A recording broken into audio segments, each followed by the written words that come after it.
I am honored, Baba, to read your eulogy. May the Lord give me peace and give peace that transcends all understanding to us, your orphans.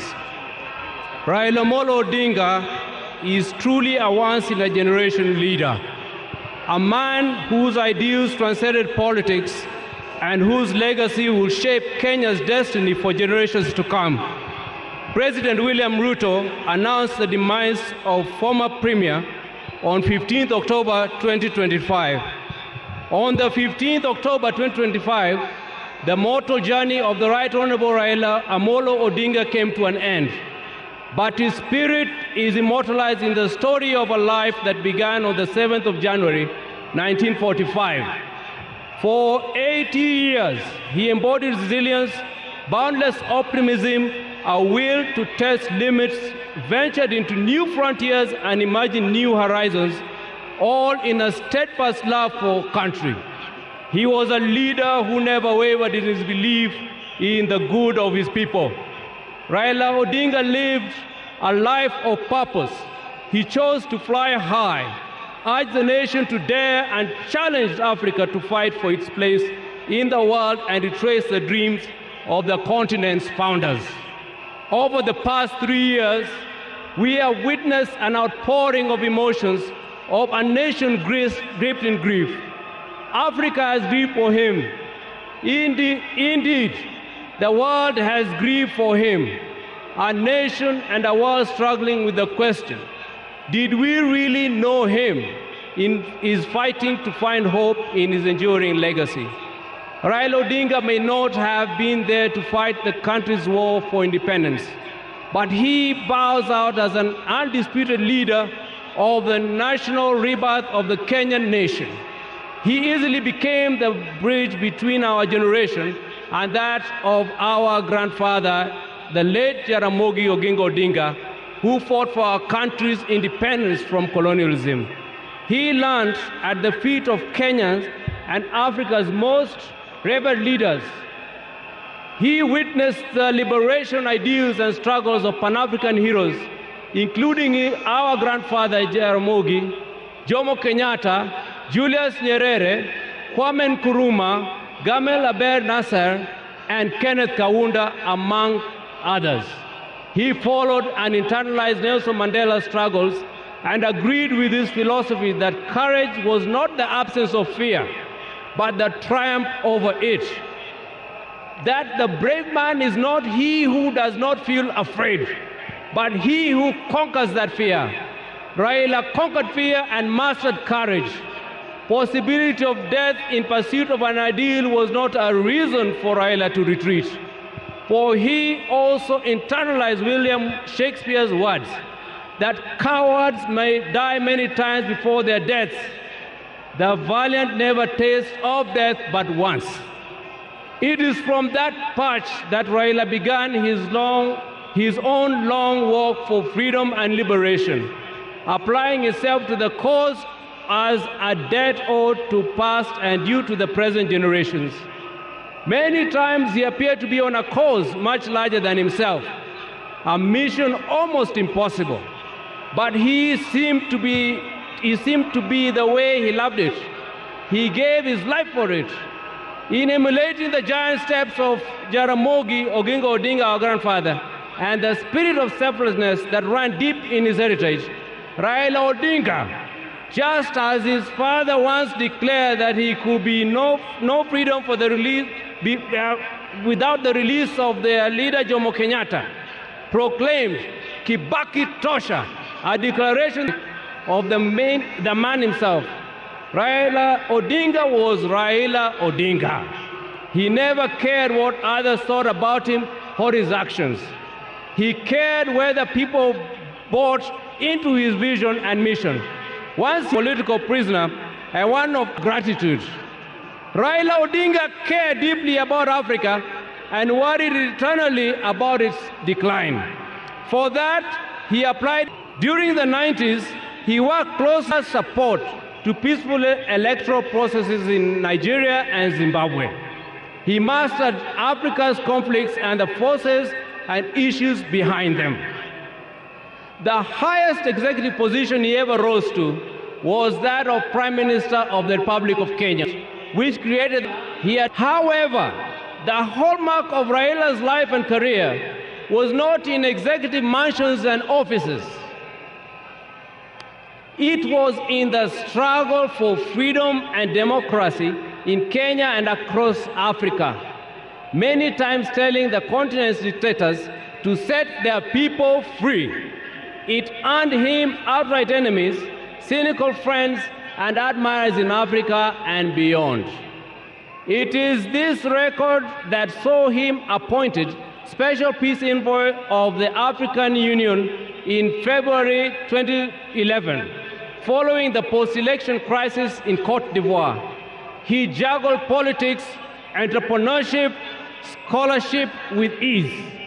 Besides his career in politics, Mr. Odinga is also a successful businessman and entrepreneur, having founded the flagship family business, East Africa Spectre, a manufacturer of gas cylinders for Kenya and the East African region. Subsequently, he founded Spectre International, also known as the popularly known as the molasses plant. Before that, he had taught at the University of Nairobi's Department of Mechanical Engineering between 1970 and 1974, and served at the Kenya Bureau of Standards, which he was instrumental in establishing. Even as he pursued all these careers, Raila understood that social, political, and economic changes in our country came through politics, and that although all politics is local, politics is also substantially international. So even as he appeared to be rabble-rousing in the trenches of Kibra and Kondele, he understood that an hour comes when he needed to negotiate politics and policies. He did that effortlessly, moving from dusty Kamkunji grounds and even shot at, only for him to show up at the boardroom for meetings with his tormentors as if torture at the field did not happen.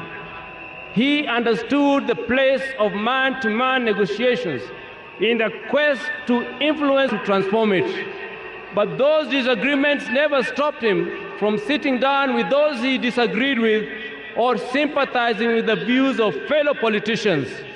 Raila believed in political parties as vehicles for advancing democracy and good governance. It is upon this belief that he was founder member of the Forum for Restoration of Democracy, FORD, later FORD Liberal Democratic Party, LDP, in 1997. And in 2005, he party into coalition with other parties to form the Coalition for Reforms and Democracy Code, on whose ticket he ran for president.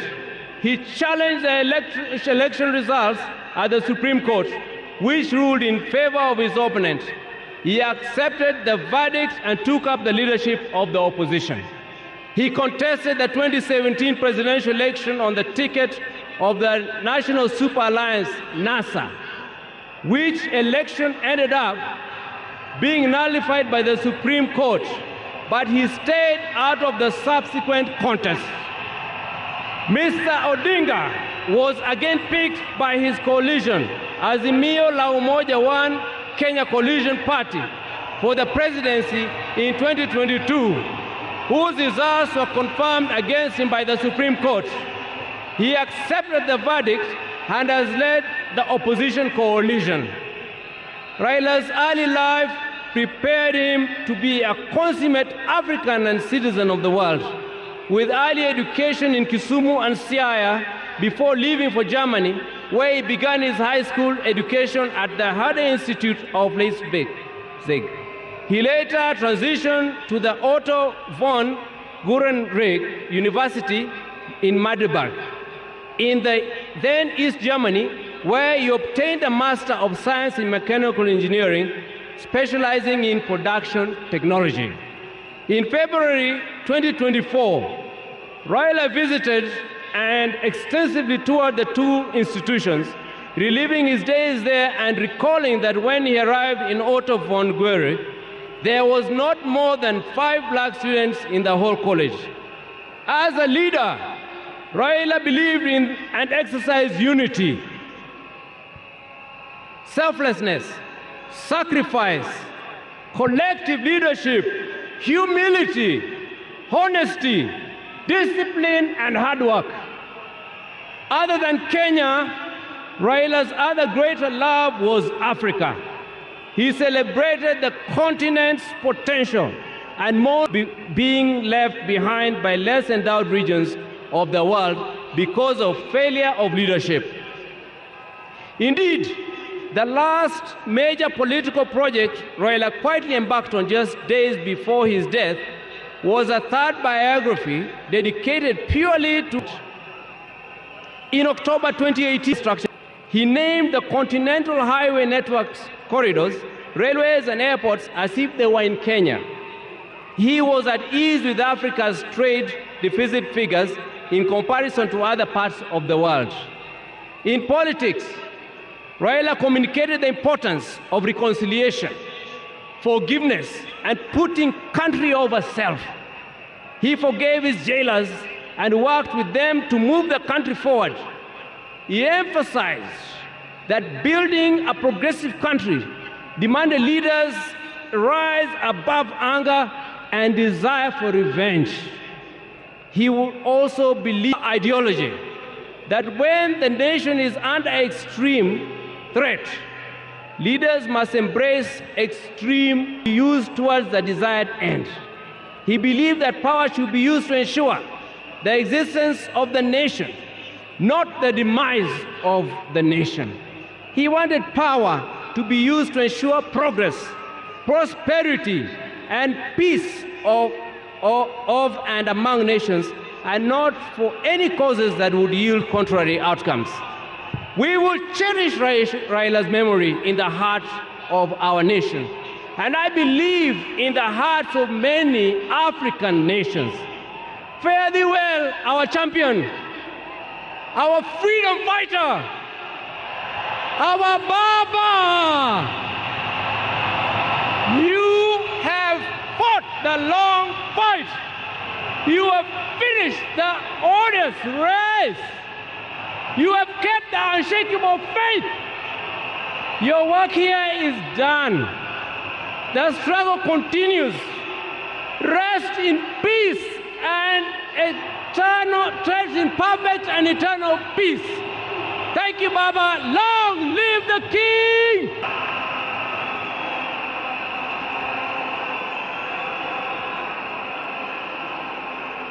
Thank you. Thank you very much.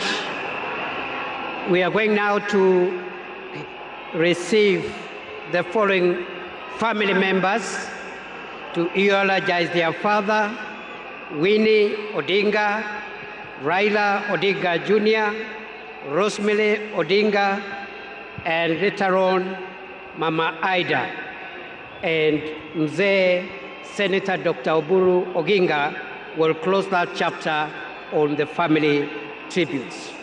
Karibuni.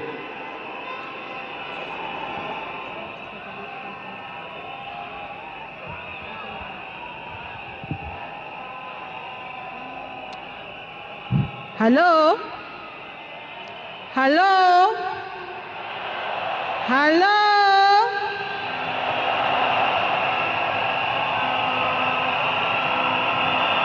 Mimi leo sina mengi ya kusema. Niko hapa na watoto wangu. Huyu ni mtoto wangu wa kwanza, anaitwa Safi. Na huyu ni wangu wa pili, anaitwa mimi. Najua nyinyi pia mnasikia uchungu mwingi sana. Kwa sababu hata baba alikuwa baba wetu, alikuwa baba zetu sote. Naomba niseme machache kwa Kiingereza tafadhali. Ladies, sad, I did not say about Baba, but at the same time, we don't have enough time for me to say it all. To me, he was my advisor. He was a friend. He was also someone who understood me very well and my children and my siblings. I was sitting and he asked me where I was. And I told him, nimekaa kwa meza, I'm seated at the table. And then he asked me to sit down. And I asked myself, now do I sit on the floor, or sitting on the table, or the seat at the table is good enough? I was so confused. But then Junior then told me that our father was no longer with us. Until today, it is still very difficult. Ni uchungu mwingi sana ambao tunahisi kama familia. Na leo hii tunakuja na nyinyi pia, ndio tuombeleze na nyinyi pia, Kenya mzima na dunia nzima. Nataka tu kusema asanteni sana kwa kusimama na sisi, na tutaendelea kusimama pamoja, na Mungu abariki Kenya mzima. I want to lose 20 kilos for wedding. Do you know your fasting time? No. Nguvu, Mama Mungu akupuke nguvu. Thank you so much. Sina mengi ya kusema.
A tribute from Raila Junior Odinga.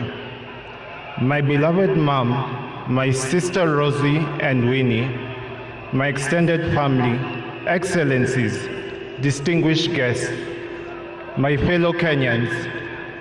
Since I learned of my dad's demise, I have organized over how to best mourn him. My father was many things to me, to many people, but to my siblings and I, he was simply Dad. Dad embodied resilience, courage, and unwavering commitment to the ideals of freedom and justice. He always stood for what he believed was right, sometimes at great family cost and personal cost as well. He was my hero. And in all those whose lives he touched, I am my father's son. And that is why I will continue to fight for values he believed in: justice, fairness, and service to others. I am very alive to the fact that my brother Fidel is gone. I remain the gentleman of the family. Dad, I want you to assure you that I will take care of our family, Mom, Rosie, Winnie, and your larger political family too. Erokamano. The refrain is Asante Baba. Nikinua fly risk, mnasema Asante Baba. Tujaribu mara ya kwanza. Asante Baba. Thank you, and for never heaping the weight of it on me. Asante Baba. Thank you for the beautiful childhood that through the challenging times. Asante Baba. Thank you for hearing me out. Thank you for standing by me even when I fell short or outright failed, and for always showing me grace. Thank you for your wisdom, your guidance, and your unwavering love, not just for me, but our entire family. Mama Ida Odinga. Thank you for grounding me in ways more of our people and encouraging me to be a man. I will deeply miss our family moments, our laughter, our conversation. I will miss watching Arsenali with you. I miss Arsenali.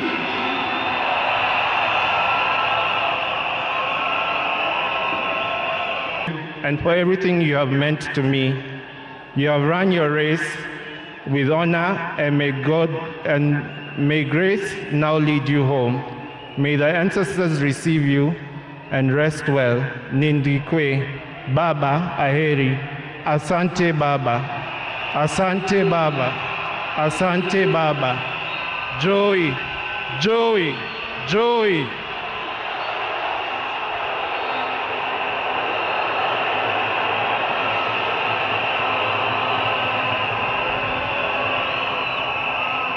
Wacha nimkaribishe dadangu Honorable Winnie Odinga. Karibu Winnie.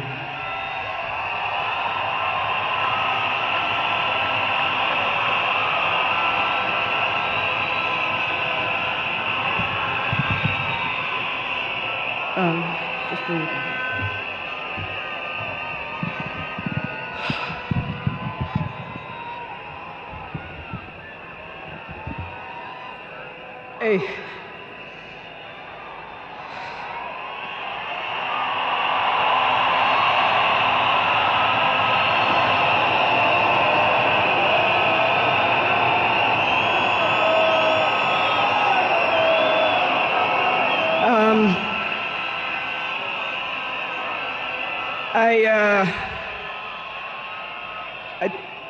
To fellow mourners and all protocols observed, I don't know who I'll miss more, my dad or my superhero. I've been the luckiest girl in the world because you are my dad. Only 3 other human beings were as lucky as me: Fidel, Rosie, and Junior. Dad, you are light, steady, unyielding, and deeply human. To the world, you are known by many names. When you were growing up, they used to call you Aluo. And then when you started work this time,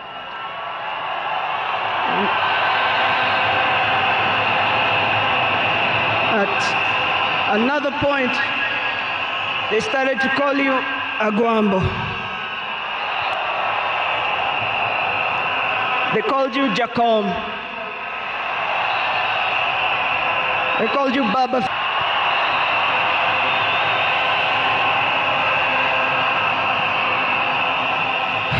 To me, you were simply Dad.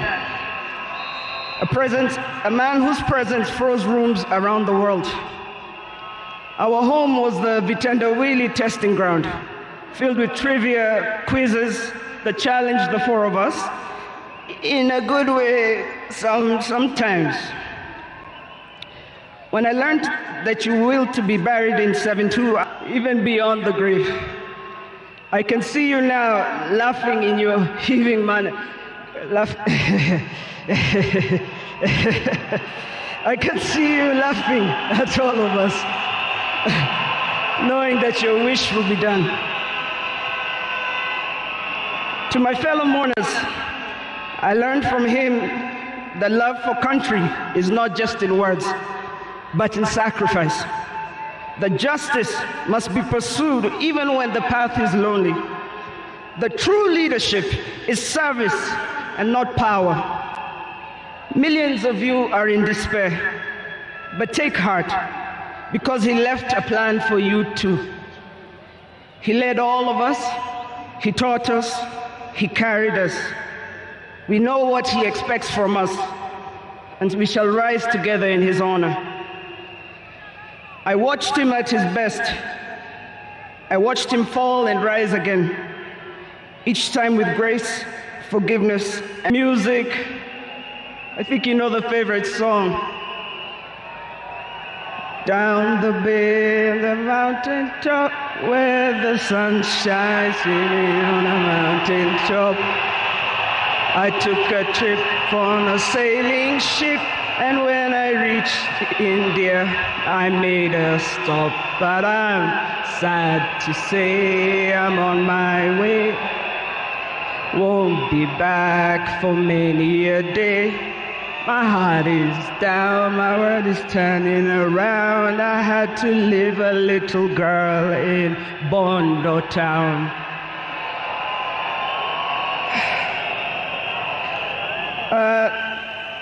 Dad loved his grandchildren, Safi, Fidel's son Alai, Junior's son Lion, Sanai, and Jaramogi. He loved you with all his heart. Even in the busiest moments of national duty, he would send me to check on all of you. I now know it was to remind us to stay grounded, for me to teach you how to dream boldly, and to always stand firm for what is right. Today, as we celebrate his life, I choose to remember not only the leader the world knew, but the father I loved with every fiber of my being. The biggest part of me died on the 15th of October, 2025. But the spirit of the lion roars on forever. Fellow mourners, I was with him in India when he took his last breath. He died in my arms. But he did not die like people have been saying. And every day he would do 1 round to 5 rounds. He died strong, when with dignity and with pride. And you must be proud of that. You all must also walk with your heads held high, and walk strong and proud that he left as a gentleman.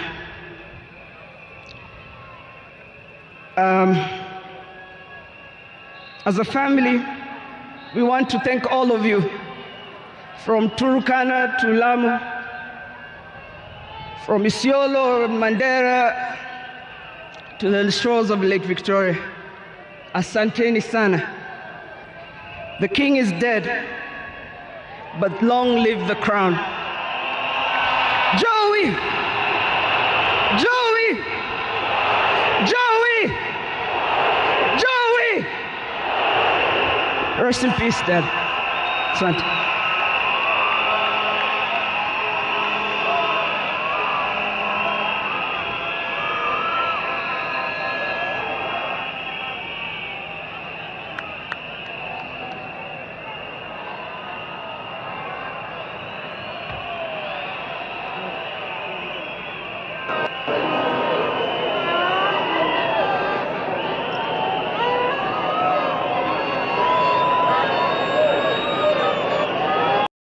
Raila was always number 1. He was always number 1 in class. And I also want to tell you that Raila was a sportsman. He was a sportsman. He used to do what we were calling triple jump. He used to play football, and he used to do pole vault. But I was better than him in jumping and in pole vault. I want to tell you that my brother loved justice from the beginning. He loved to hear news. And one day he was late in school, and when the teacher asked him what he was doing, he said he was still listening to the radio. He wanted to hear news. And he was only at standard 3, standard 4. So Raila was a no-nonsense man. He entertained no mediocrity. Raila did not want mediocrity. If you came across him with lies or something mediocre, his left hand was very fast. He could give you something to teach you a lesson that you must always be truthful. He protected me and my brother, the later Gola, because he was more brave in confronting anybody who attacked us. Ladies and gentlemen, I can tell you the story of Raila the whole day, but that is not my intention today. My intention is to tell you that even though my brother was almost the same age as me, but younger than me, I can tell you that I respected him as my leader in the political arena.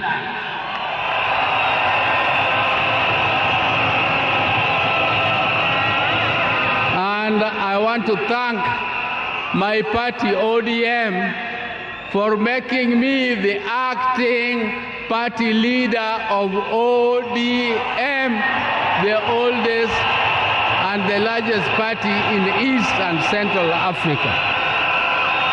I will take that mantle with vigor, and I must assure you, my colleagues, that I will not disappoint. Even though the shoes of Raila are too big to be filled. But I just want to try my best. I want to try my best. And now I would like to inform you that I'm also with my wife. My wives, I'm a general. I have 2 of them.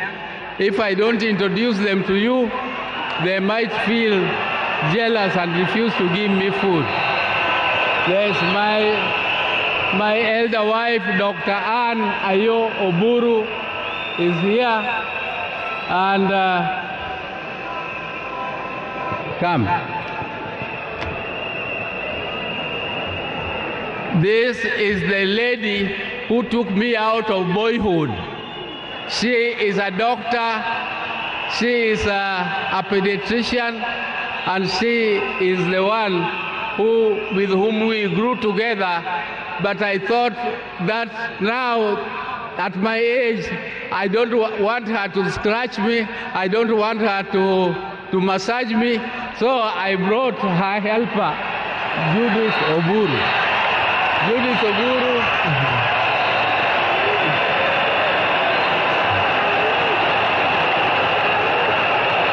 Judith Oburu here works with NSSF, and she, Your Excellencies, we have come here. Tomorrow we are moving home and giving me this opportunity to listen to you. But please keep the spirit of Raila burning. We are going to keep the spirit of Raila burning. You can see Raila has siblings. You can see Junior has spoken here very well. You can see Winnie is there burning. You can see Rosemary is there burning. And you can see their mother, Ida, is here. Ida, please keep the family together and make sure that the fire of Raila keeps burning forever and forever more. Thank you for listening to me. Oh, let me leave on. Asante, my brother, rest in peace. My brother, rest in peace. Greet for us, my dad, Jaramogi Oginga Odinga. greet for us our Mama, greet for us our mother, Mama Mary Oginga, greet for us our father, Jaramogi Odinga, greet for us all our brothers, Agola, Osewe, and Udima, who left before us, and greet for us all of them. And I'm sure God the Almighty is going to welcome you with his hands there, because you were magnanimous, you loved God, and you loved people. That is what God also expected of you, and you have done your best. Rest, my brother. Rest in peace. Rest in peace, my brother. Thank you.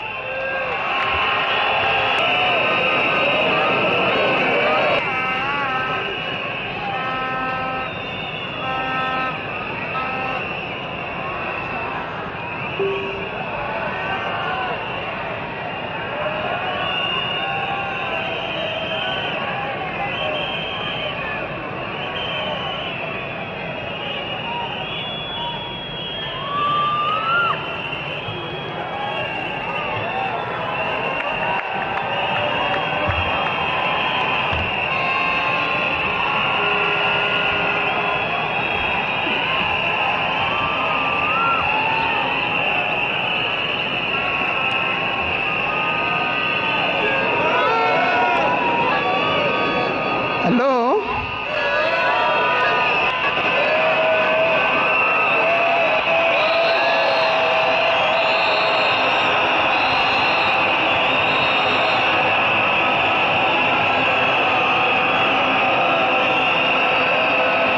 Thank you. Thank you. Thank you. To His Excellency, the President of the Republic of Kenya, His Excellency William Ruto, and Her Excellency Lady Rachel Ruto, the former President Uhuru Kenyatta,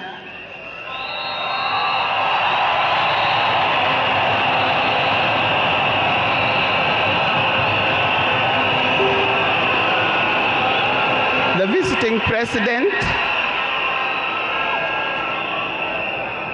visiting president past and present, the deputy presidents, all distinguished guests, ladies and gentlemen, and watu wetu wa Kenya kwa jumla, hamjambo. Today is a very unique day. It is not every day that I would be standing here to say something to the nation and to the world. I've got a very long name. They call me Canon Dr. Ida Betty Odinga, EST. Now, these names don't just come. I cannot forget the name because it is a name.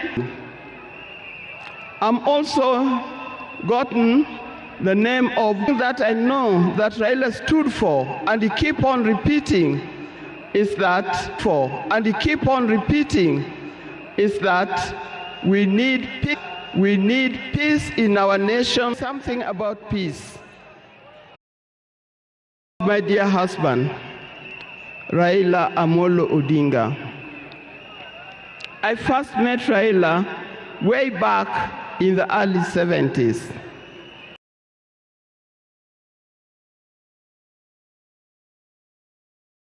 And we got married in 1970.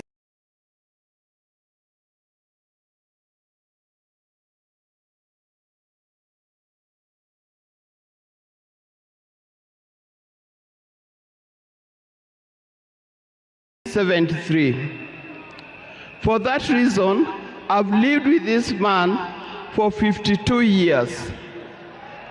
Many of the people that I see or who are in that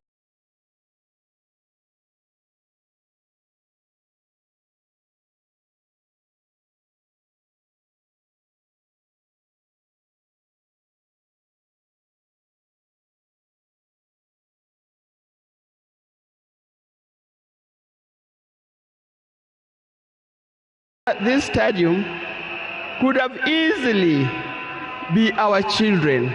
No wonder you call him Baba. That name did not come from nowhere, but came from the experience and the life that he has lived.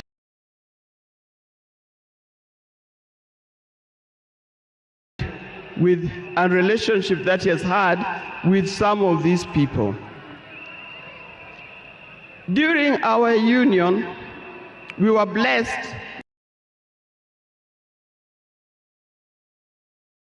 by 4 children. First, we had the first child was called Fidel Castro Udhiambo Odinga. Tumia mitandao ya kijamii kwa fursa. Ukipokea ujumbe wa uzushi au upotoshaji, usiusambaze. The way he gives the name, I say, why do you call him Fidel? Then he said he was a great artist. When you look at this naming of the children, I know these days you can name your child anything that you want, but I'll appeal to those who are still having babies.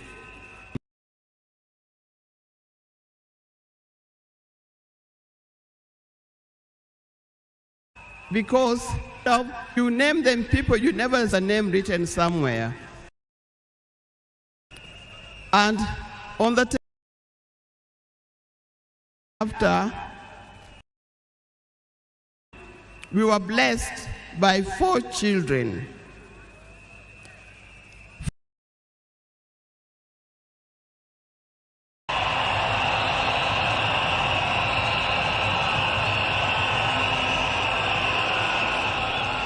The visiting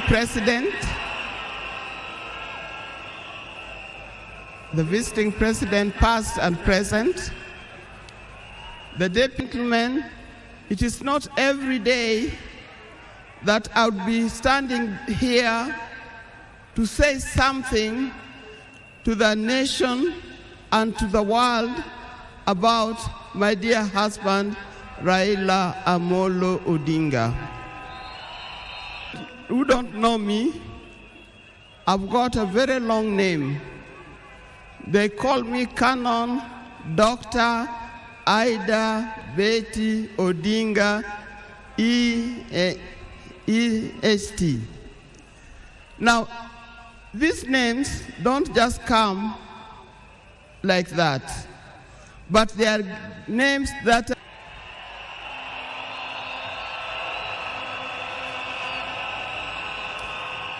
name is a very heavy name because it is a name that puts a lot of responsibility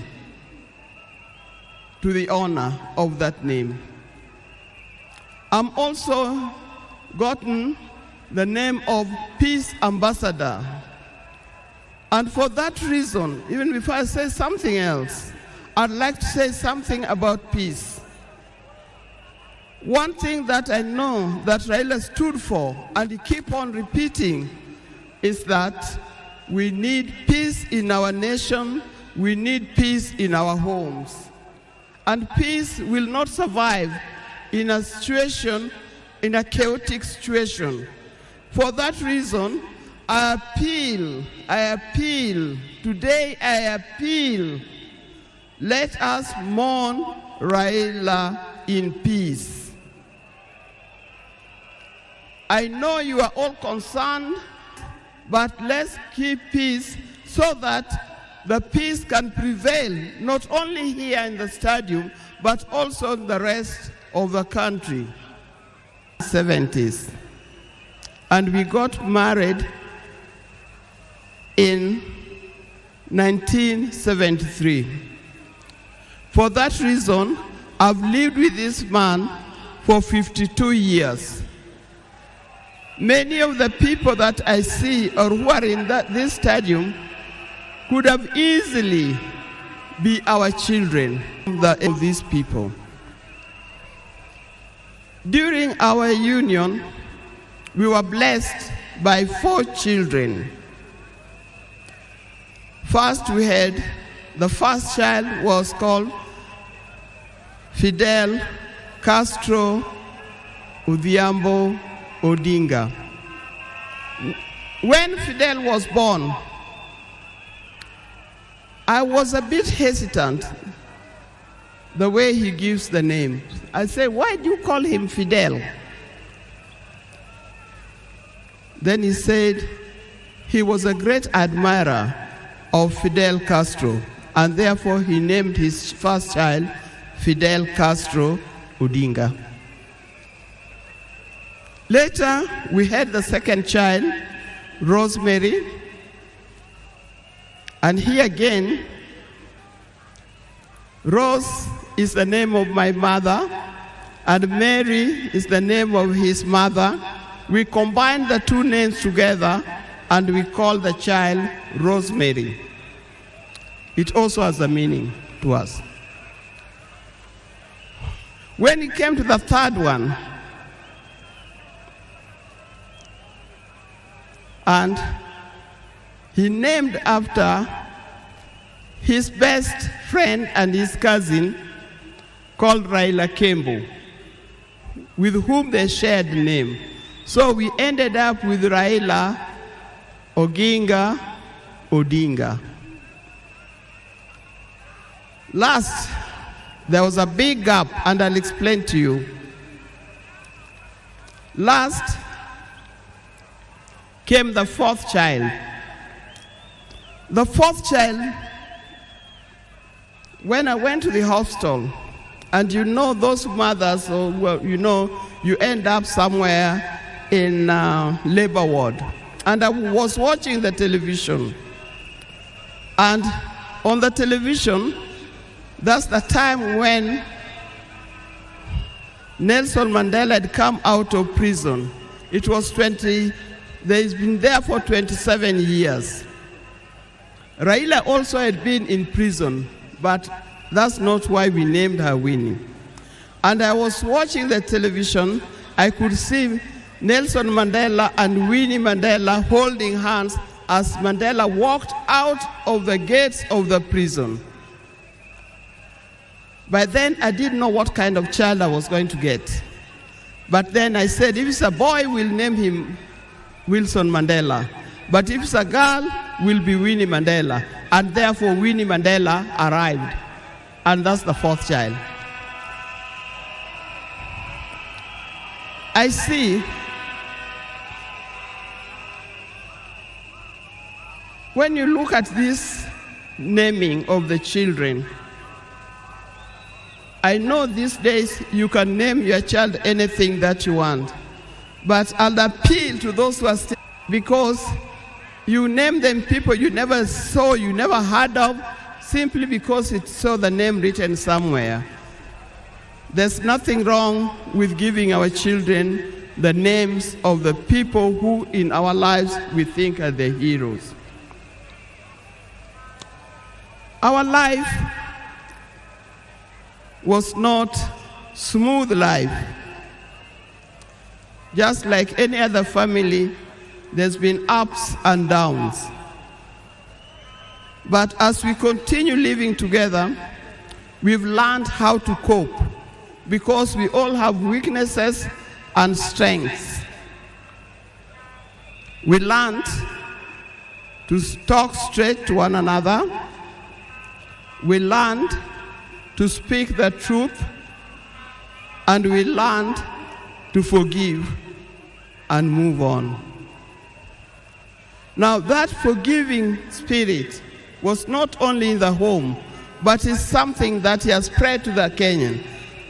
You've seen how many times he has tried in the elections, but that forgiveness is paramount.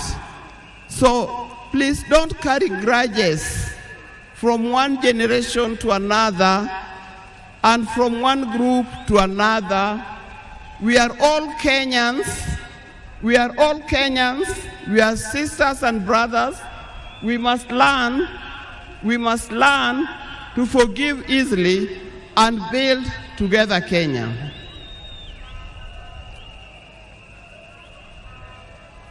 Towards the end, I'll not say everything. I would like to say everything, but time would not allow.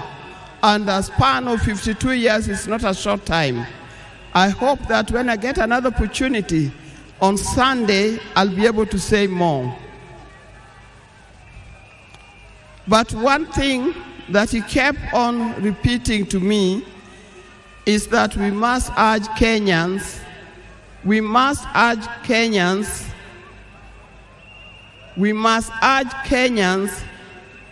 to live in peace. He kept on repeating that. We must repeat it to our Kenyans, we live in peace. Raila hated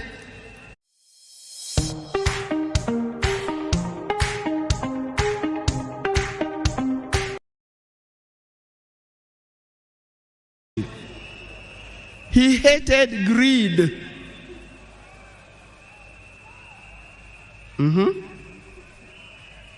The greed that have affected the main fabric of our society.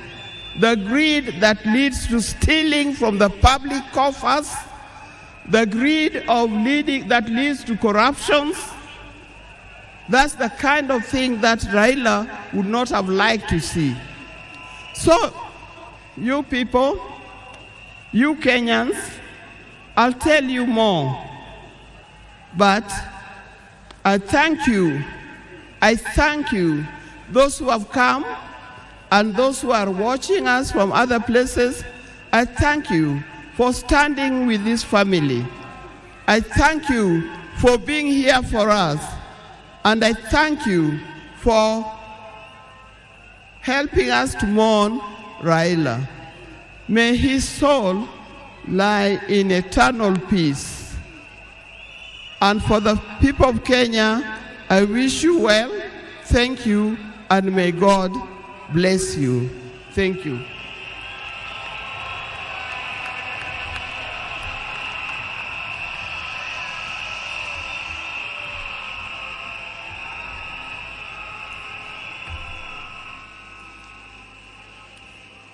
Fellow monarchs, we are moving towards the end of this occasion, the first part, the President of the Republic, so that we can allow the Gambia, President Adama Barrow, the President of the Republic of South Africa, His Excellency Matamela Cyril Ramaphosa,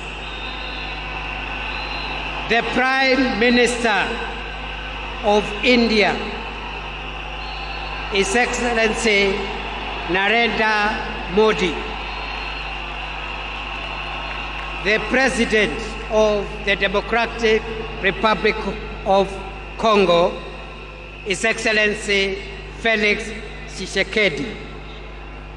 We also are in receipt of the formal condolences of the following global leaders whom I want to mention and acknowledge.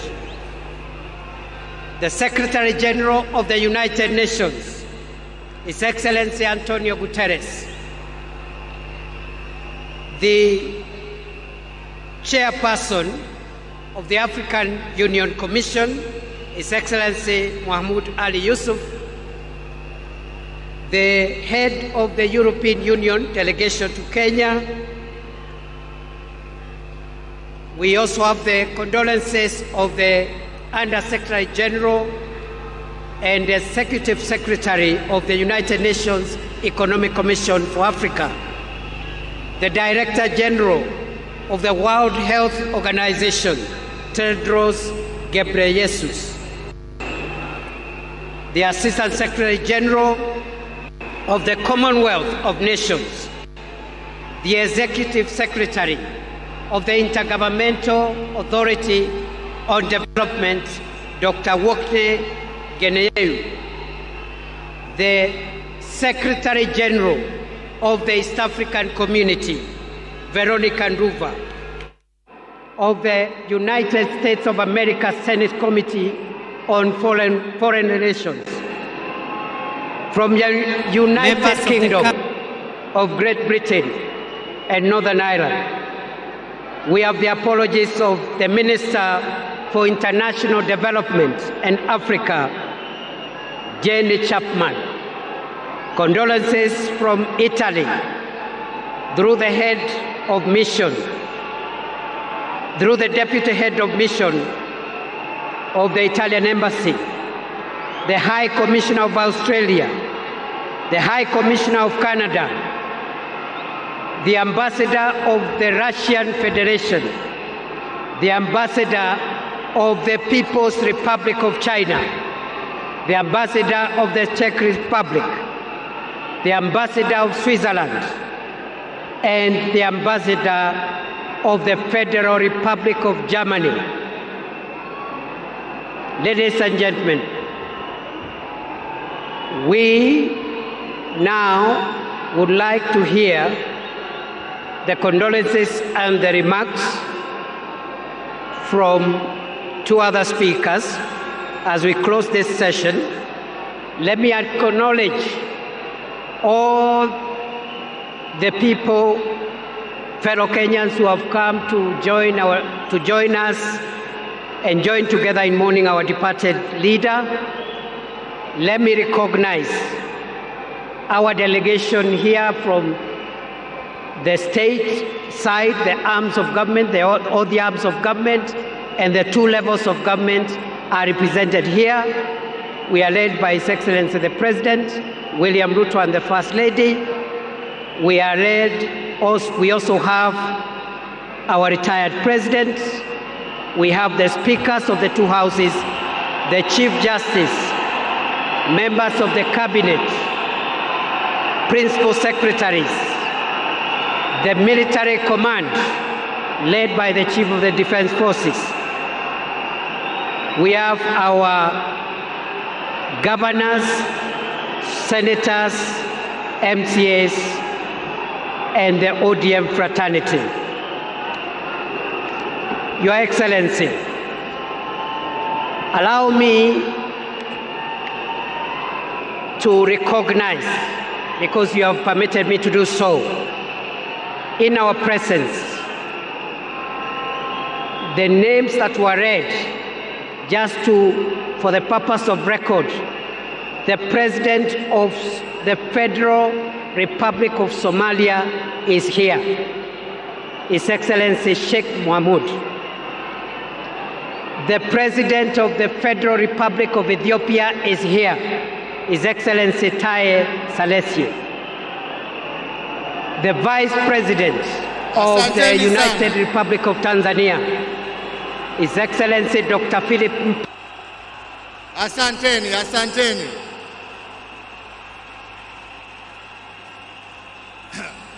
Nianze tena niseme Mama Ida Odinga, Rosemary, Junior, Winnie na familia yote ya mwenda zetu, rafiki wetu, Mheshimiwa Raila Omolo Odinga.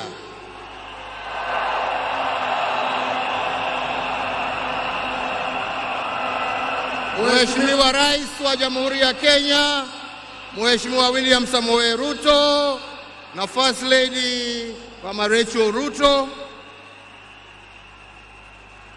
viongozi wa nchi za kigeni na majirani ambao wametutembelea kuja kuomboleza na sisi, waombolezaji wenzangu, hamjambo?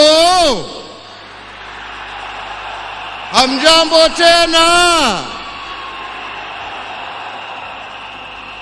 Asanteni sana. tuko hapa pamoja kama Wakenya kusherehekea maisha ya Mkenya mwenzetu, kiongozi, rafiki yangu, lakini mimi nilimpenda kama ndugu yangu.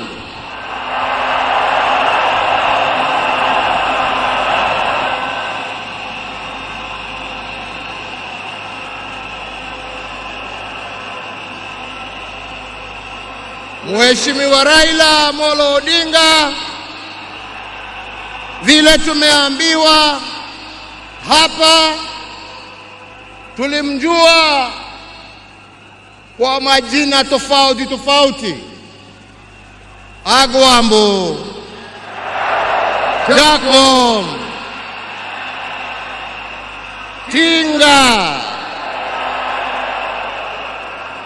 Lakini kama Wakenya kutoka kona zote tulimjua na tukamheshimu kama baba.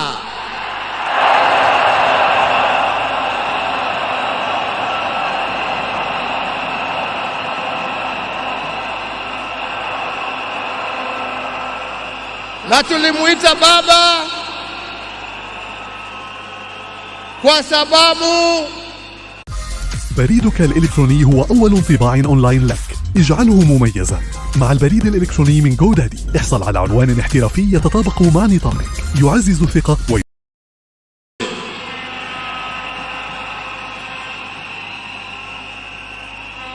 Mheshimiwa Raila Omolo Odinga alikuwa baba wa wote, hakuwa na ukabila na alipenda nchi na wananchi wa Kenya wote.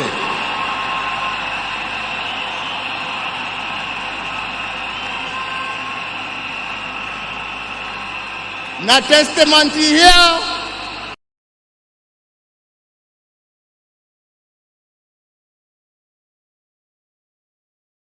Pango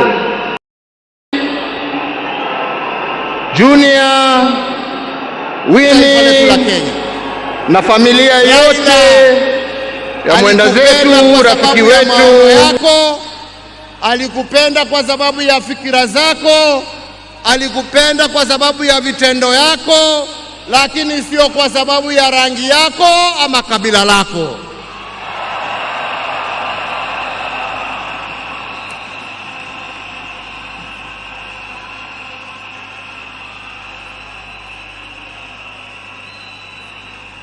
Leo hii Kenya imepoteza kiongozi ambaye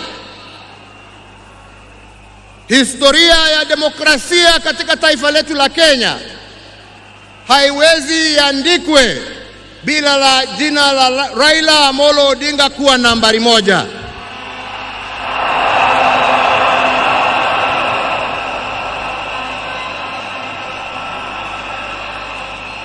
Historia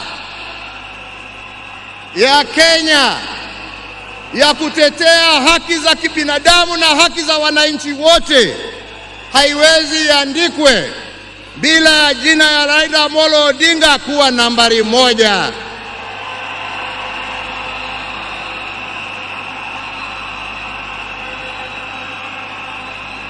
Historia ya ungatuzi na kuhakikisha ya kwamba wananchi kule mashinani wana uwezo ya kujiongoza na kujitawala na kuwa na viongozi ambao wanatekeleza shida za wananchi kule chini, haiwezi iandikwe bila ya jina ya Raila Omolo Odinga kuwa nambari moja.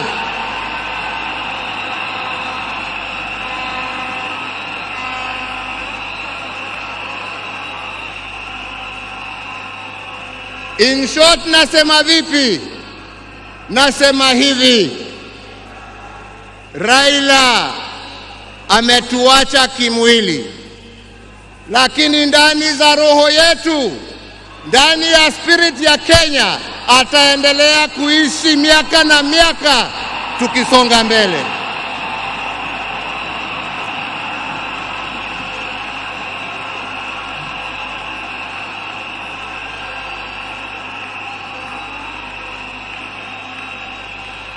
Wenzetu, Raila alipenda amani. Raila alipenda umoja wa taifa letu. Raila alifurahia akiona Wakenya wakiungana, wakishirikiana, wakijenga taifa lao pamoja. Raila alikuwa mtetezi wa haki ya kila mtu.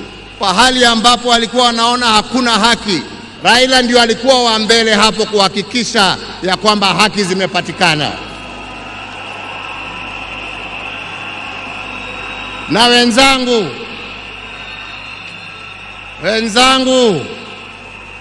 nawaambia hivi, tunawakumbuka wakina mzee Jomo Kenyatta na Jaramogi Odinga kwa kutetea uhuru wa nchi yetu.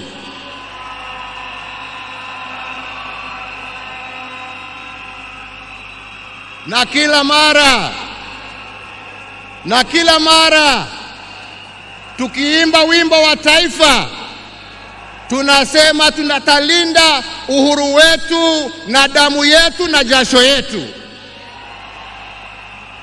Leo hii tukiwa tunaaga baba yetu Raila Omolo Odinga, nataka pia tujiape ya kwamba hatutakubali kama Wakenya haki za kibinadamu, demokrasia na mambo yale yote ambayo Raila alitetea, hatutakubali yarudi nyuma.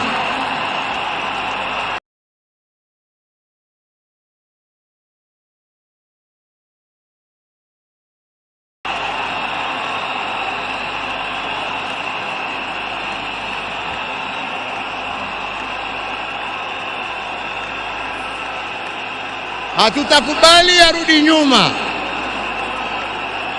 Tutasonga mbele tukizingatia hizo haki kwa sisi ambao tumebaki na wale ambao hawajazaliwa. Hivyo ndivyo ndugu yetu angependa kuona, na hiyo ndio njia ya kuona legacy yake kama kiongozi wa taifa letu. Wenzetu, sio siku ya mambo mingi.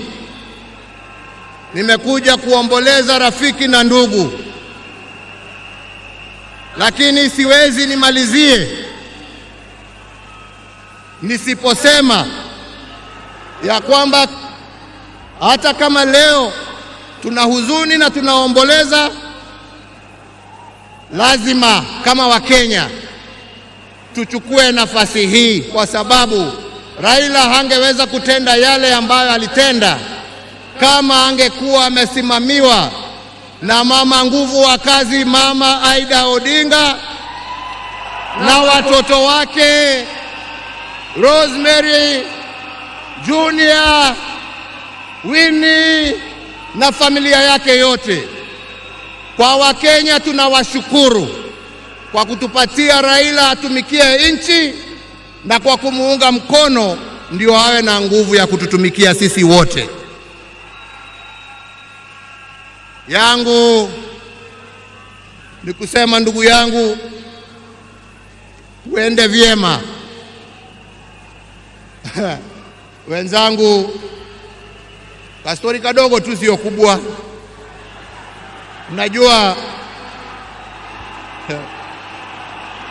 Unajua saa ingine baada ya kazi tukiwa tulia kidogo hapo nini, tunapewa kakitu kidogo hapo. Kwani mnacheka? Mimi kakitu kidogo nasema uji na chai.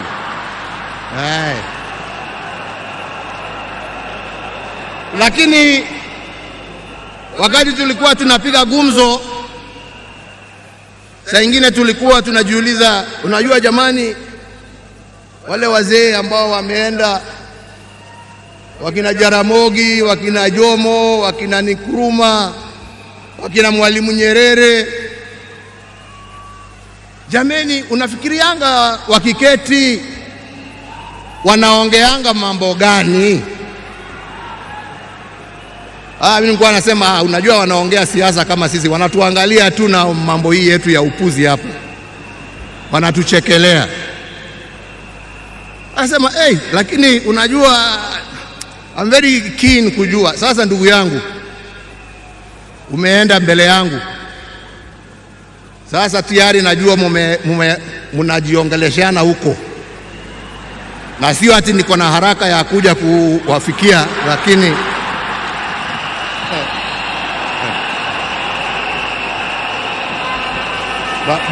bado tunataka tutulie kidogo. Mwenyezi Mungu atusaidie, lakini najua wakati wetu tukifika utakuwa hapo kutuambia njia ya kutembea hizo mabarabara za huko.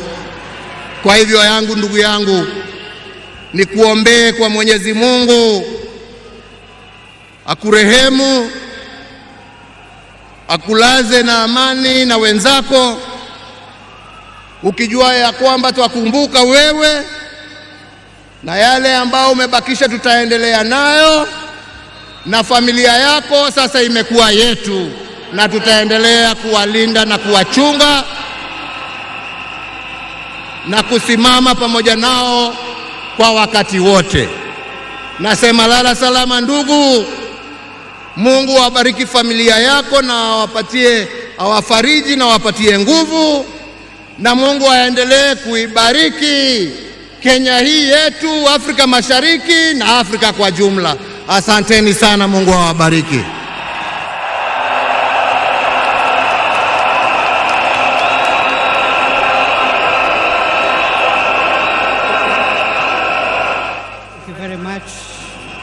Mr. President, kwa sasa mbua uwepo wa mkuu wa mawaziri Musalia Mudavadi, uwepo wa jaji mkuu Martha Koome na aliyekuwa jaji mkuu Martha Koome, makamu wa rais wa zamani Stephen Kalonzo Musyoka atayako area. After the end of this ceremony, the security agencies led by the Kenya Defence Forces will make announcements through the military MC on the procedure that is going to be followed, because immediately after this we want mourners who have come to pay their final respects to our departed leader to have as much time as possible in an orderly manner, in a dignified manner, to view the body of our leader. And we want that exercise to begin as soon as possible, but we want to appeal for order, for calm. We have enough time. We are not in a hurry. Everybody who has come here today for that reason will get a chance. As a committee that has been working on this, we want everything to go right. So please, our military, our security agencies will help us coordinate that so that we have security in the stadium as we pay our respects to our departed leader. Before we do that, allow me, ladies and gentlemen, now to invite the President of Kenya, His Excellency William Samuel Ruto, to come and address us. Mr. President, sir.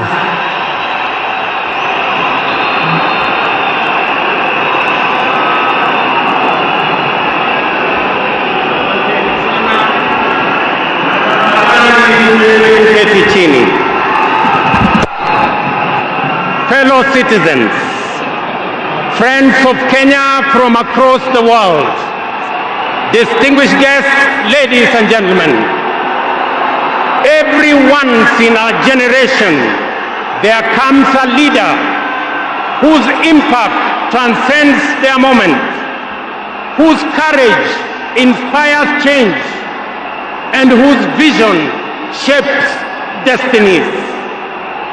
My brother, Raila Omolo Odinga, was one such leader.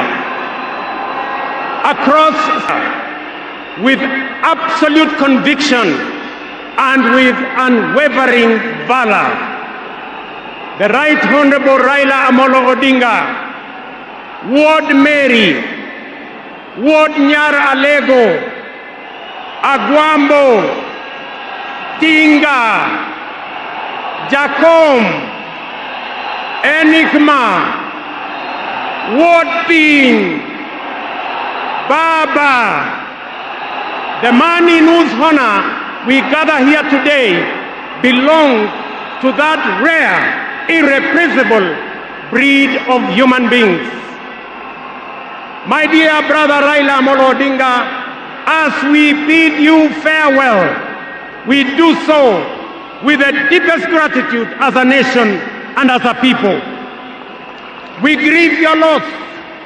We celebrate your 80 years of presence and also salute you for the great statesman and patriot that you were. To Mama Ida and your children, Rosemary, Raila Jr., and Winnie, as well as the larger Odinga family, led by our elder brother, Senator Dr. Oburu Odinga, please accept the nation's most heartfelt condolences on this immense loss.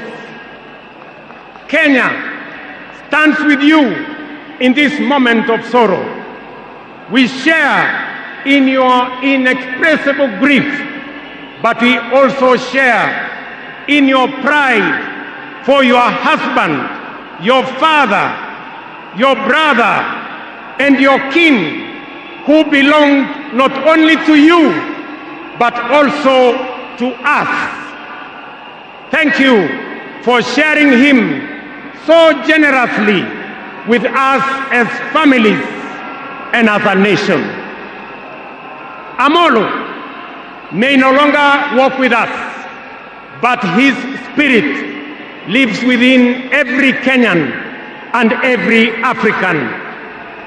Such was the depth of his influence and impact that even in his absence, his presence endures.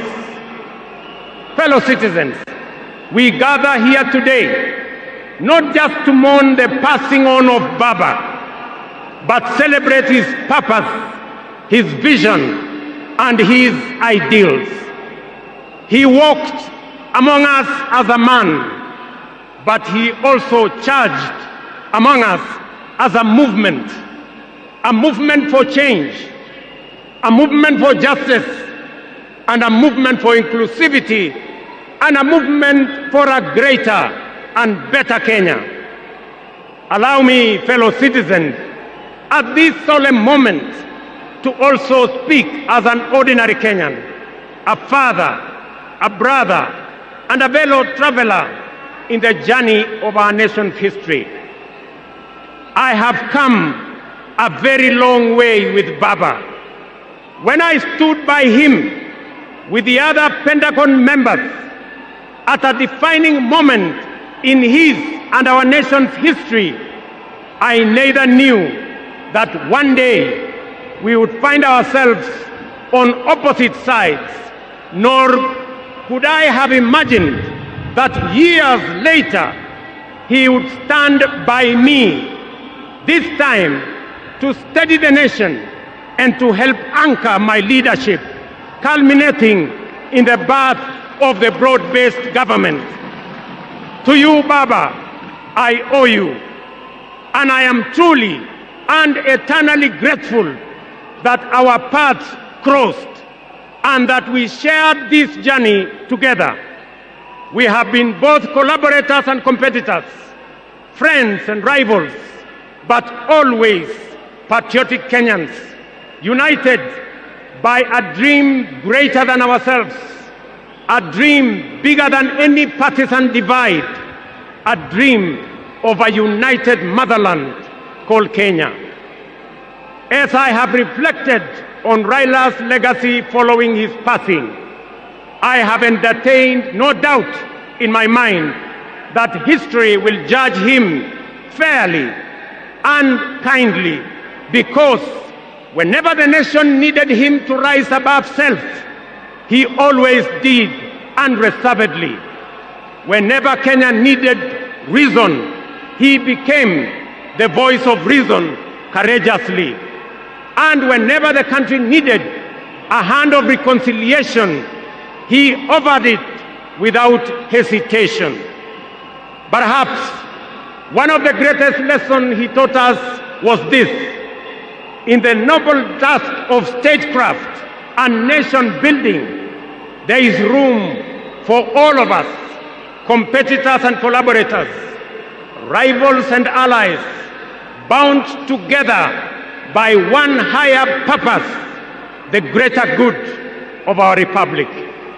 Fellow citizens, those who worked closely with the Honorable Raila Omolo Odinga know that he was irrevocably stubborn in his vision for a just, prosperous, and united Kenya, a nation where opportunity belonged to all and justice favors none.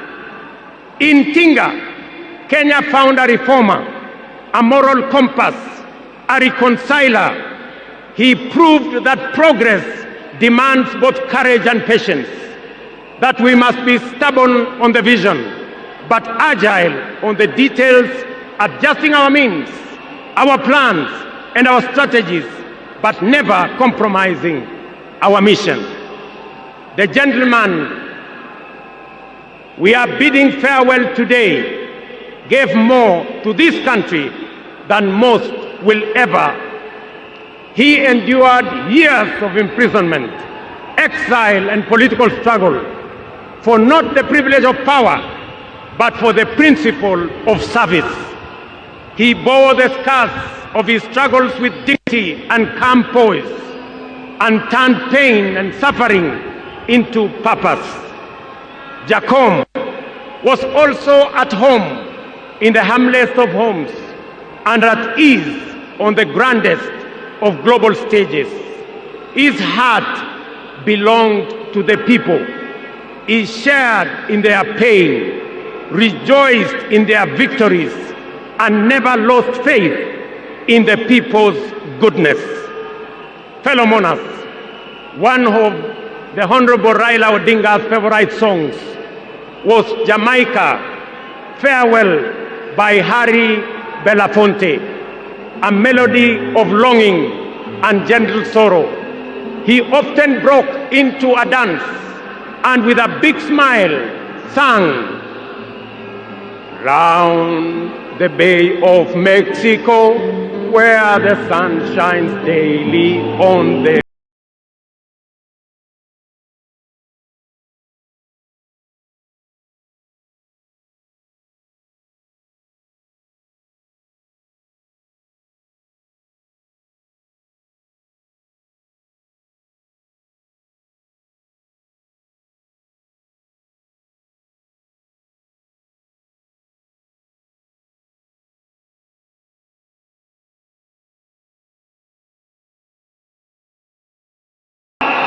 Thank you very much.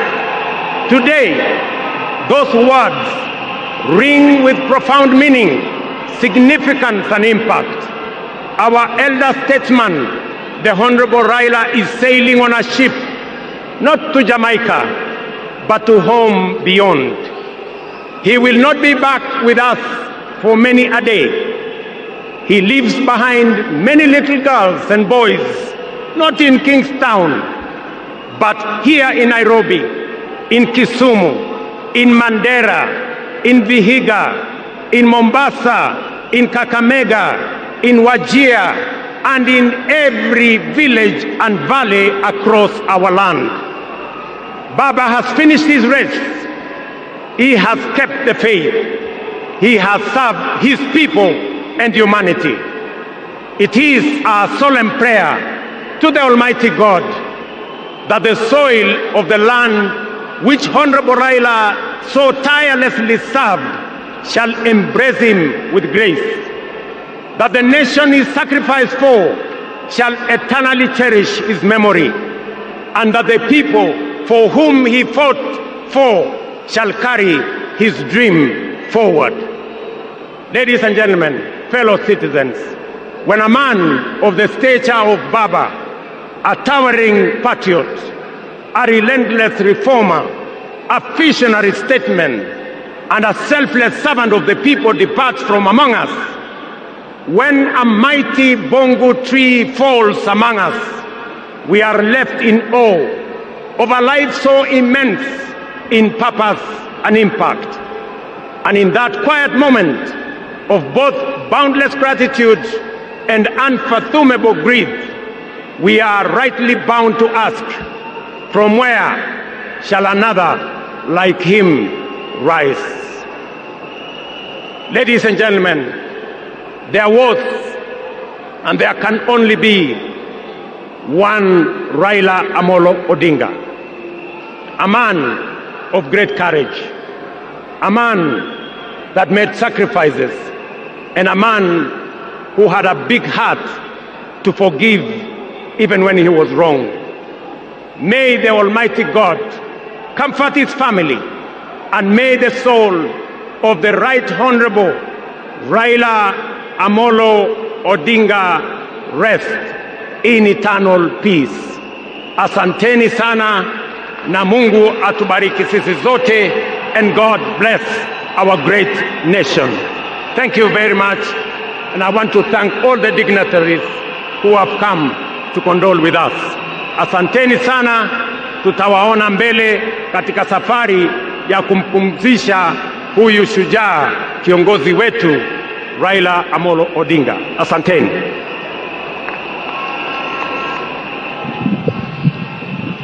Na sasa naomba sote tubaki tumesimama ili tumalize rasmi kwa wimbo wa taifa. Wimbo wa taifa.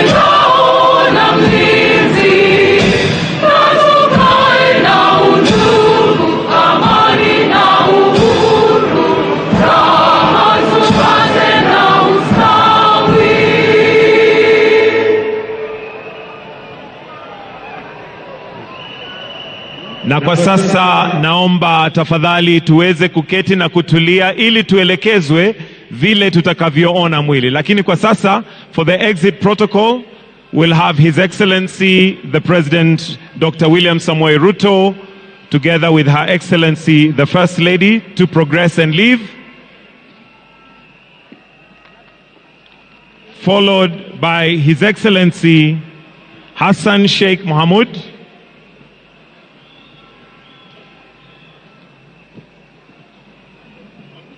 Basi alivyosema mwenzangu ni kwamba wananchi wazalendo tutaweza kupewa fursa ya kutazama mwili wa mwenda zake. Tafadhali tunaomba tuweze kuruhusu familia na itifaki zingine ndiposa tuweze kutazama mwili huu. We'll also have His Excellency President Uhuru Kenyatta to exit, followed by His Excellency, ili tuelekezwe vile tutakavyotoka. Na sasa nitamkaribisha mwenzangu Misango ili aweze kutuelekeza, especially for those of us who want to view the body, how we are going to do that so that it's orderly. Misango, karibu. Asante sana wenzangu. Basi wenzetu wanapojitayarisha, studio, ningeomba utupe ule wimbo wa Otio Talingalinga tunaposubiri maafisa wetu kuweza kujitayarisha tuweze kutazama mwili huu kwa heshima. Shujaa huyu aliyelala aliyekuwa waziri mkuu wa taifa letu la Kenya, Mheshimiwa Raila Omolo Odinga, na wanajeshi wako hapa ange kuwaomba wananchi kwamba tuna muda hadi hata ikifika saa ngapi mtaweza kutazama. Tunaomba tu taratibu wa kutazama mwili huu tafadhali. Basi viongozi wetu wa kidini tutaomba muweze kuongoza familia waweze kuondoka ili sherehe zingine zitakazoongozwa na jeshi letu za kutazama mwili ziweze kuendelea.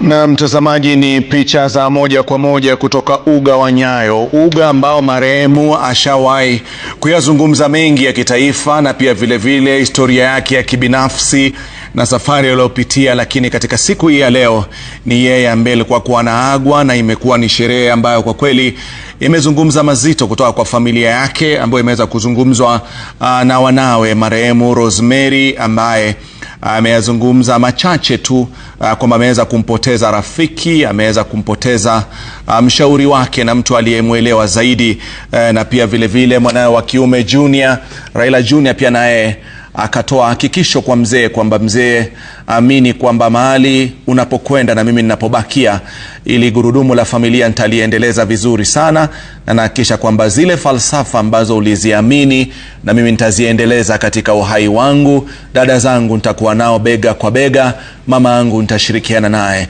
Na baadaye ikawa nizamu ya Winnie, ambaye ndiye aliyekuwa na baba yake wakati akiaga dunia kule India, na ametueleza kwamba baba yake alifariki mikononi mwake. Amezungumza kwa uchungu, amezungumza kwa hisia kwamba kwa Wakenya alikuwa ni baba, kwa Wakenya alikuwa gwambo, lakini kwetu alikuwa rafiki wa karibu, mpenda watu, mpenda amani, mcheshi. Na anasema kwamba kwa mitihani aliyokuwa akiwapa ya kimaisha, na akia kwamba mahali yalipo marehemu Raila Omolo Odinga, anacheka kwa sababu aliwapa mtihani wa kuandaa mazishi yake kwa kipindi cha muda mfupi zaidi, na heka ambao anapitia. Anasema ana hakika kama Winnie inampa mzee tabasamu akiwa amekaa ndani ya jeneza akisubiri safari ya kupelekwa Bondo ili akapumzishwe siku ile ya Jumapili.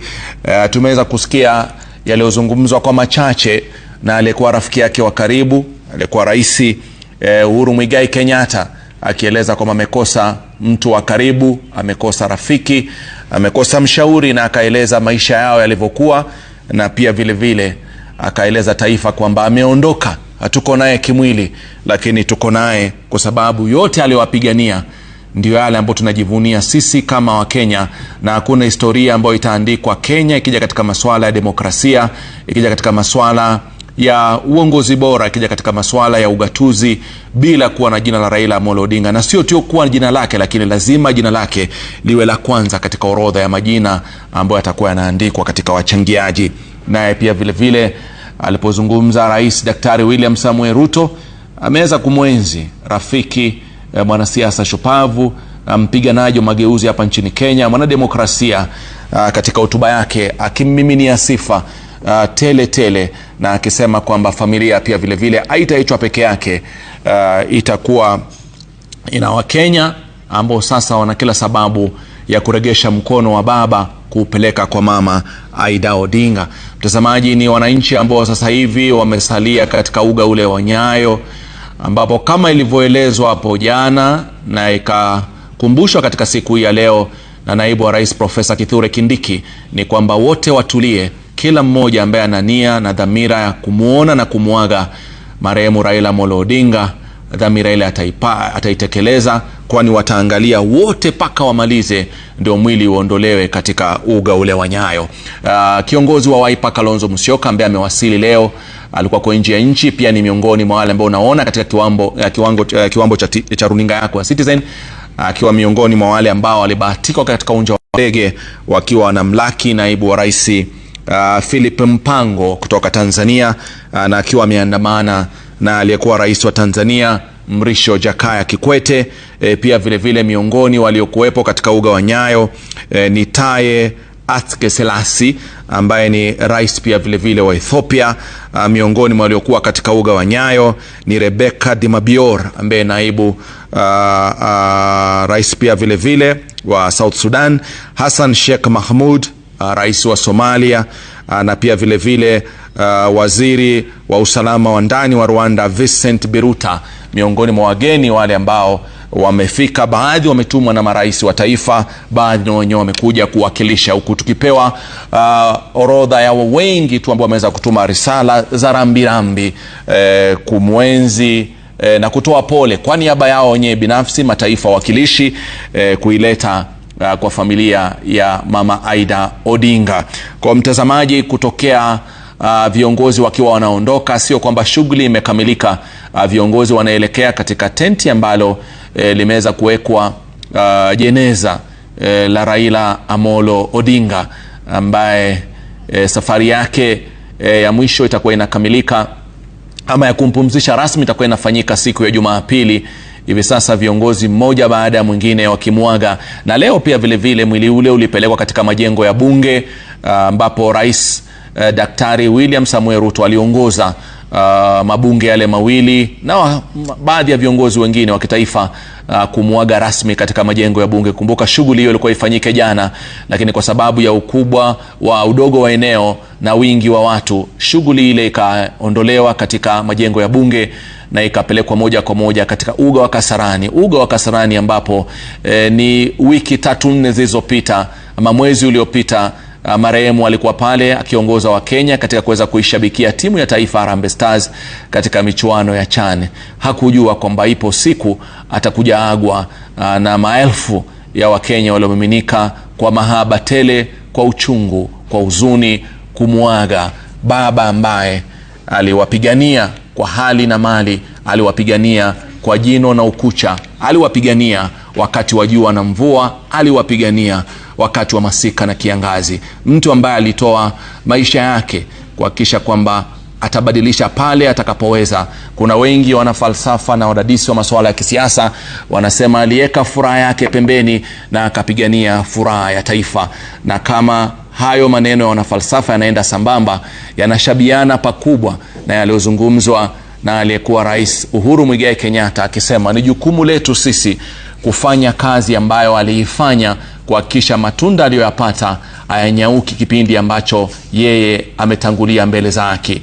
Ni jukumu la kila Mkenya kama anamuenzi, kama anamkumbuka, kuyatenda yale ambayo aliyapigania. Ni binadamu, hakuwa mkamilifu, alikuwa na mapungufu yake hapa na pale. Cha msingi mazuri tuyakumbatie, na yale ambayo labda pengine alishindwa kuyatekeleza iwe jukumu letu sisi kuweza kuyatekeleza. Ni misafara ambayo itakuwa hivi sasa inapangwa kwa hapo kesho kuelekea katika maeneo ya Bondo, lakini kama unavyojua kila jioni kuna kikao ambacho kinaongozwa na naibu wa rais ambaye yeye ndio mwenyekiti wa kamati ile andalizi ya mazishi. Kwa hivyo hapo jana alisema kwa leo tusimame na ratiba ya leo, lakini ratiba ya kesho itapangwa, itaelezwa vizuri jioni ya leo. Lakini siku ile ya kwanza alitoa tu barnamiji ya mambo yatakavyokuwa, kwamba siku ya leo itakuwa ni zamu ya kuaga mwili Nyayo, na baadaye kwa mujibu wa barnamiji ya kwanza ni kwamba mwili utalala katika makazi yake Raila Omolo Odinga ambapo ni pale Karen, alafu asubuhi itakuwa ni msafara wa mili kuelekea Kisumu kule ambapo nao ndugu zetu katika maeneo ya Nyanza watapata fursa ya kuuaga mwili. Alafu siku ya Jumapili Opodo Farm kule ambapo tuliona tukioneshwa harakati za uchimbaji wa kaburi baada tu ya kakake mkubwa Seneta Oburu Odinga kufika katika maeneo yale kwa tamaduni, kwa tambiko, kwa taratibu za jamii ya Kiluo. Aliweza kuchagua eneo baada ya kuambia wazee rasmi kwamba hatunaye tena Raila Omolo Odinga, ni kwamba atazikwa karibu na kaburi la baba yake na karibu na kaburi la mama yake. Na tayari tuliona picha jana katika eneo lile, picha za moja kwa moja kwa maandalizi ya uchimbaji wa kaburi unaendelea katika maeneo yale, tayari kuhakikisha kwamba nyumba yake ile ya milele itakuwa iko sawa kumpokea siku ile ya Jumapili, ambapo kurasa yake Raila Omolo Odinga hapa nchini Kenya itakuwa inafungwa rasmi. Pazia ambayo aliishi kwa makovu, pazia ambayo aliishi kwa mambo mengi, kwa hisia, kwa mambo mengi ambayo aliweza kuyafanya. Ukija katika masuala ya utawala si muhimu kama vile za mahakama na bunge, basi tunasema wakati ameondoka ni jukumu la taifa kuendeleza yale ambayo yanaendelea. Hapa studioni pia vile vile kwa muda wote kutoka sasa utaniruhusu niweze kuwakaribisha kuona mambo mengi ambayo alikuwa yanaendelea kuhusiana na usalama, utaratibu wa kuhakikisha jinsi gani tunasafirisha mwili hadi kuelekea sehemu nyingine. Tukaona kuna mtu bora zaidi kama kakangu Msamali kuja na kuweza kutueleza labda pengine njia bora ni ipi, kwa sababu ni kiongozi ambaye kila mtu anataka kumuaga. Naamini kwamba hiki ambacho tumekiona Nairobi labda ni thuluthi tu ya kila ambacho kinatarajiwa kuonekana wakati kwa mwili wake umefika maeneo ya Nyanza. Umati bila shaka utakuwepo mkubwa tu wa kuweza kuhakikisha kwamba wanamuaga. Kwa hiyo baadaye pia nitakuwa nawakaribisha watueleze labda kimtazamo wao ipi njia sawa ya kukilinika. Ungane na kikosi cha Citizen ambako Ole Tenges yuko kule, Emmanuel To yuko kule, Setolale pia vile vile yuko katika maeneo yale, Brenda Wanga yuko katika maeneo yale, Lulu Hassan maeneo yale, ili tujengee picha labda pengine ya mpango ambao umeratibiwa kwa hivi sasa wa jinsi gani ya kumuaga mwenda zake Raila Omolo Odinga, na endapo watapata fursa ya kuzungumza na wale wandani wa marehemu ambao pale labda kwa kauli moja ama mbili, tutakuwa tunawapa ruhusa na wananchi ambao wamesafiri kutoka maeneo mbalimbali kuja na kutoa heshima zao za mwisho kwa Raila Omolo Odinga. Endapo ni mwepesi wa methali shuleni, wanasema kwamba jina jema ung'aa gizani. Ndio hali halisi ya jinsi tunachokiona kwa Raila Omolo Odinga. Kwa moja tuelekee Nyayo, kikosi kizima kwa pale ili tuwape fursa watujengee picha mambo yalivyo, alafu baadaye tukirudi studioni mtakuwa naendelea kueleze kipi ambacho kinaendelea kwa sasa na utaratibu wa sasa kuendelea paka jioni watu kuangalia mwili ni upi. Na asante sana Rashid. Ndipo sasa hafla hiyo inakamilika ambapo misa hiyo ambayo ilikuwa inafanyika ama hotuba hiyo ambayo imekuwa ikiendelea, Rais William Ruto imekamilisha sherehe hii ya kumpa taadhima na heshima yake Raila Omolo Odinga katika uwanja huu wa Nyayo. Na bila shaka Tenges imekuwa ni siku yake. Tumeona viongozi wakitoa hotuba, Rais Ruto akimsifia Raila Odinga kwa namna alivyosimama na taifa, lakini pia kuna semi zingine ambazo zimeibuka kutoka kwa viongozi. Je, unasema vipi kuhusiana haswa na hotuba ya Rais mstaafu Uhuru Kenyatta? Bila shaka To, kama ulivyosema, imekuwa ni hafla ambayo imekuwa na hotuba, anaweza kusema hotuba nzito ambazo zimetamkwa na wale ambao walizungumza hapa. Tuanze kwanza na kasisi ambaye alikuwa anahubiri leo, kasisi aliyesisimua ambaye alisisimua bila shaka Bishop Kodi ambaye alizungumza kindani akionekana kuhubiri kuhusu maadili, hususan lile swala la ufisadi, anakusema kwamba ikiwa kuna wale ambao wamevuja rasilimali za serikali kwa njia moja au nyingine, basi ni sharti wajue kwamba mkono wa sheria ni mrefu, na hivyo alikuwa analaani tendo au vitendo vya kuiba pesa au mali ya umma. Vile vile To, tukija kwa vile vile mazungumzo kutoka kwa familia, tukaweza kuona kwamba familia kwa mapana wameweza kuzungumzia maisha ya hayati Raila Odinga kwa undani, wakisema kwamba alikuwa baba ambaye walimtegemea hususan kwa mawaidha, baba ambaye alikuwa anawapa mawaidha kila kuchao kuhusu namna ambavyo wangeishi na kuendesha shughuli zao za kila siku. Lakini nduguye Oburu Odinga ndiye nadhani amezungumza kwa undani kabisa kuhusu utawala na vile vile maisha yake ya siasa, namna ambavyo walikuwa pamoja. Nakumbuka kwamba amesema tangu utotoni Raila Odinga alipenda haki itendeke kwa kila mmoja, na ni jambo ambalo alibeba katika maisha yake ya baadaye. Naam, na bila shaka Seth huko hapa na sisi pia kuna majina ambayo Raila Odinga amesifiwa nayo. Wanasema alikuwa anaitwa Jacob, alikuwa anaitwa Baba, alikuwa anaitwa Tinga. Je, unakumbuka nini haswa kuhusiana na namna Odinga alisifiwa katika hotuba ambazo zilitokea hapa? Na asante sana Emmanuel To. Kwa kila wakati ambapo Raila Omolo Odinga mwenda zake alisimama kuwa rais toka mwaka 1997, ati aliwahi itwa Nyundo. Unakumbuka wakati vile vile itaja majina hayo, kwa maana majina hayo yana umuhimu. Naam, kabla nitoke kwa jina Jacom, kwa sababu mwenyekiti una umuhimu mkubwa sana hasa katika jamii ya Kijaluo.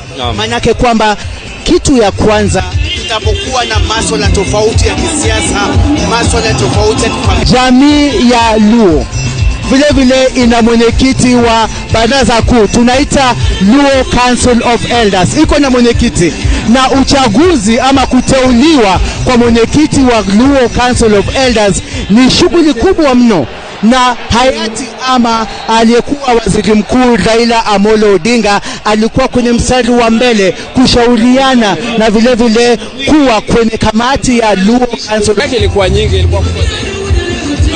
Kusema shukrani sana kwa wasifu huu ambao wengine wengi wamenieleza, lakini leo tukubali. Wakati ambapo nirejelea na kusisitizia hasa kusema demokrasia ya nchi hii, haki za kibinadamu haziwezi kuzungumziwa bila kutaja jina ya Raila Odinga. Kwa hivyo rais mstaafu Uhuru Kenyatta ameonekana kumlimbikizia asifa kedekede, anakutoa taarifa akisema kwamba nina hadithi ndogo si ndefu kuhusu wakati ambapo walikuwa wanaburudika pamoja na Raila Odinga na yale mambo ambao walikuwa wanajadili. Kwa hivyo anikuonyesha kwamba pia kulikuwa na ucheshi ndani ya urafiki wao, na wakawa kitambo walikuwa mahasidi kisiasa, lakini wakawa marafiki. Ukuruba sana kwa kujiunga nasi. Kidiambo, Assistant Archbishop wa kanisa la Nomia Church. Mheshimiwa Raila Omolo Odinga alikuwa rafiki yetu sana, alikuwa kama baba yetu. Mimi nilikuwa kiongozi wa madhehebu mbalimbali hapa Nairobi ambaye tulikuwa tunaombea yeye. Baba tutamisi na mama yote. Yeye ndiye ameleta devolution, yeye ameleta multiparty, Raila amegeuza hii nchi kwa mzuri. Sasa ningependa wananchi wa Kenya wafuate nyayo zake. Ningependa tena watu wa Nyanza. Baba alikuwa mtu ambaye anapenda kuunganisha watu. Tuombe kwa sababu baba alikuwa na sauti. Aliposema nchi tulie, majiezi waliacha vita. Kwa hivyo tuombe Mungu sana tuwe na umoja. Pia tuombe mama Ida, tuombe familia ya Jaramogi Odinga, na tuombe ara rais wetu William Ruto. Naam, shukran sana. Niruhusu nizungumze na mzee mwingine mmoja, kisha tutazungumza na kijana mmoja. Mzee, anza kwa jina lako, kisha utueleze wewe utamkumbuka vipi Raila Odinga. Okay, jina langu ni Askofu Charles Omuodo wa dhehebu la Nomia Church. Leo nimefika hapa uga wa Nyayo kuungana na Wakenya wenzangu kusherekea maisha ya mwenda zake baba yetu Raila Omolo Odinga. Sisi kama watumishi wa Mungu tumeshukuru Mungu kwa maisha yake, yale ambayo amefanyia Kenya. Hata kama ameenda, lakini tunaomba Mwenyezi Mungu nafsi yake atabaki kwa mioni ya Wakenya milele na milele. Imani baki Kenya. Mungu awabariki Kenya. Shukran sana. Namuona Daktari Ouma Oluga ambaye ana ujumbe kuhusu taratibu za kiafya. Nafikiri tukienda mbele, pengine daktari, ni lipi ambalo ungependa kusema? Asante sana. Kwanza kabisa ni kuomboleza na kupeana rambirambi zangu kwa familia ya Raila Odinga ambao ni marafiki wangu sana, na pia kupeana rambirambi kwa Rais Ruto kwa niaba ya Wakenya wote, na pia kushukuru sana kwa ile maisha tumekuwa nayo. Mimi ni mmoja wapo Raila alikuwa amependa sana, na ndio maana Rais Ruto na mama Ida walionea kwamba mimi niende huko India na nilete mwili yake. Ni heshima kubwa sana. Kwa sasa tungependa kutangaza ya kwamba tuliangalia hali wale watu wa Kenya wote, na pia tumeweka taratibu ya matibabu ile ya emergencies. Hata leo tuko hapa na 24 ambulances. Mtu yote ambaye ako na shida, tuko na Red Cross, tuko na St. John's, tuko pia na Wizara ya Afya na University of na County ya Nairobi. Tumeweka madaktari hapa. Kule Siaya tuko na mipango, na pia Kisumu tutaweka 41 ambulances all around. Lakini pia tungependa sana kuhimiza watu wetu wawe watulivu. Sisi wote tunaomboleza, tuwe watu wa amani, tusikuwe tunasukumana sana. Jana kuna watu wameumia, tumewashughulikia karibu watu 100, lakini tungependa sana haya yote, ambulance tumeweka, madaktari tumeweka, lakini muhimu zaidi ni tafadhali mtu asiumie. Tafadhali tu tuombeleze Raila kwa heshima, tupatie mzee rambirambi zake za mwisho. Na huko Kisumu pia kuna vile crowd itakuwa inaendelea, na kila pahali tumeweka vile madaktari watakaa, na tunawashukuru sana kwa heshima yenu. Pia tunawashukuru kwa watulivu. Asante sana. Shukran sana Daktari Ouma Oluga, waziri katika katibu katika Wizara ya Afya, na umeweza kumsikia akizungumzia tu kwamba tayari kufikia jana walikuwa wamewapa matibabu majeruhi wafikao 100 kutokana na matukio ambayo yalitokea hapo jana. Pengine Brenda Wanga, una la ziada au naarifiwa kwamba moja kwa moja turejeshe studioni kuzidi kufuatilia matokeo hapa katika uwanja wa Nyayo. Kwa sasa wako studioni.